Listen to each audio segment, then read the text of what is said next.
Egyptian Prime Minister Mustafa Madbouly has said that the Egypt-EU summit reflects the European Union's strong confidence in Egypt's pivotal role regionally. He noted that the summit will witness the signing of several key understandings between Egypt and President Abdel Fattah al-Sisi and European leaders, marking a new phase of bilateral cooperation. Madbouly added that the event will also see the announcement of concrete steps to implement the Egypt-EU strategic partnership.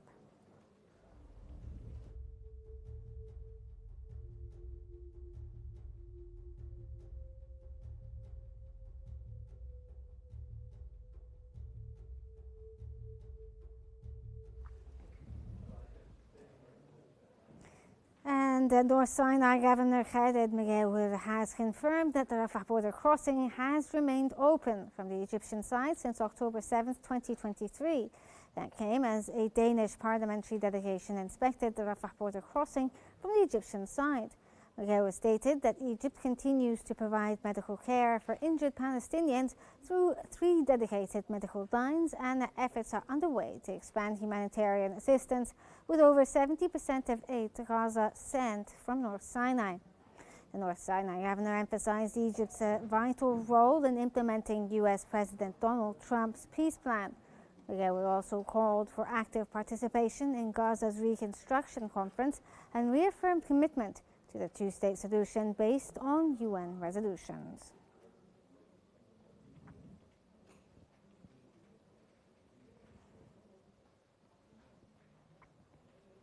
A visiting Danish parliamentary delegation has praised Egypt's pivotal role in de-escalating tensions in Gaza and ensuring the flow of humanitarian aid to the Gaza Strip. The delegation expressed support for Egypt's tireless mediation efforts to achieve peace in the region, emphasizing that Gaza peace plan would not have succeeded without Cairo's active involvement. Members of the delegation also praised Egypt's continued readiness to facilitate the entry of aid convoys and reaffirmed its central position as a key mediator in advancing regional stability and peace. Later, the Danish parliamentary delegation inspected the humanitarian logistics center in the city of Al-Arish.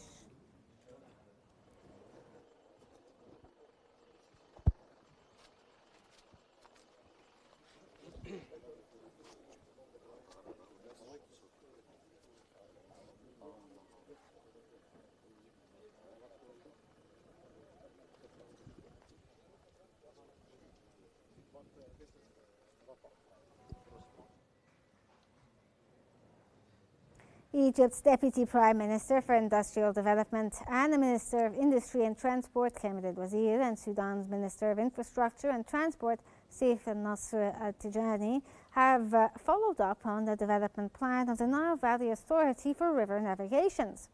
The ministers reviewed progress under Operator 3A International, including the rehabilitation of 10 river units, with 8 more in the pipeline.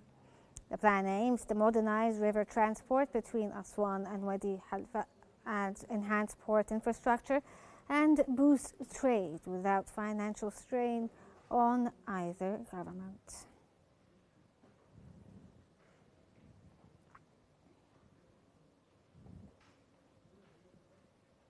At 6:45 a.m. today, the sun illuminated the face of King Ramses II at Abu Simbel Temple in Aswan, a 3,300-year-old solar alignment that occurs only twice a year.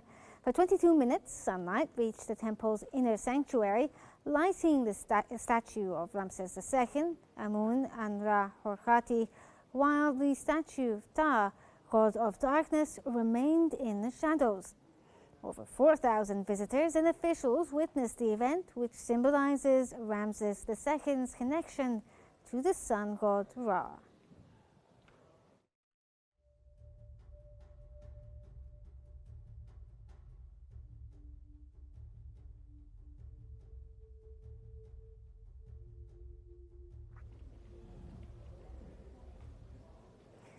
The Egyptian Meteorological Authority has forecast a slight rise in temperatures across most regions, while autumn weather patterns continue to prevail. Early morning hours will feel cool, with conditions turning hot by midday, especially in southern Upper Egypt, where it would be very hot before temperatures ease in the evening and becoming cool overnight. Cold cover is expected between 8 a.m. and 4 p.m. along roads connecting Greater Cairo and northern Upper Egypt, while mist may reduce visibility along parts of the northern coast, Lower Egypt, the Canal Cities and Central Sinai. Light drizzles may fall in isolated areas across northern regions, including Greater Cairo, due to low cloud formations.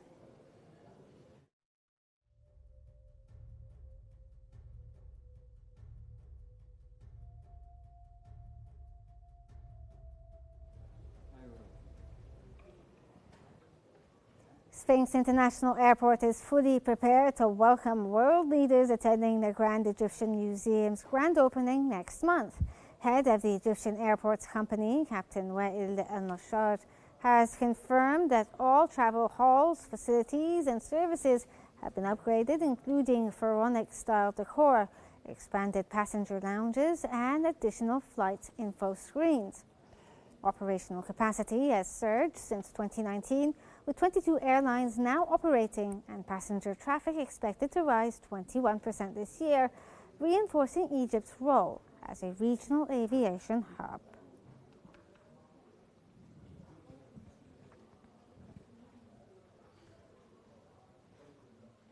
Egypt's Ministry of Housing has signed protocols with top banks, including Bank Misr, CIB, QNB Egypt and AIB, to activate a new free mortgage finance system for NUCA-owned residential, administrative and commercial units.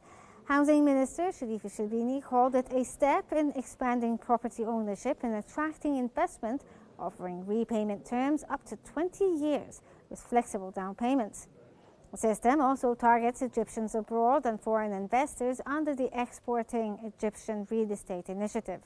The agreement covers unit financing outside the CBE initiatives, rescheduling for past buyers and resale funding.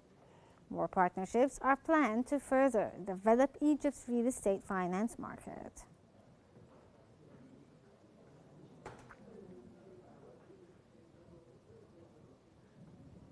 The International Monetary Fund has revised its forecast for Egypt's real GDP growth in the fiscal year 2025-2026 to 4.5%, up from the previous projection of 4.3% in the fiscal year 2025, with further improvement expected in the fiscal year 2026. Inflation is anticipated to decline significantly, dropping from 33.3% in 2024 to 20.4% in 2025 and 11.8% in 2026. The current account deficit is also forecast to narrow steadily from 5.4% of GDP in 2024 to minus 4.3% by 2026, while unemployment is expected to remain stable at 7.4% in 2024 and 2025, then dip slightly to 7.3% in 2026.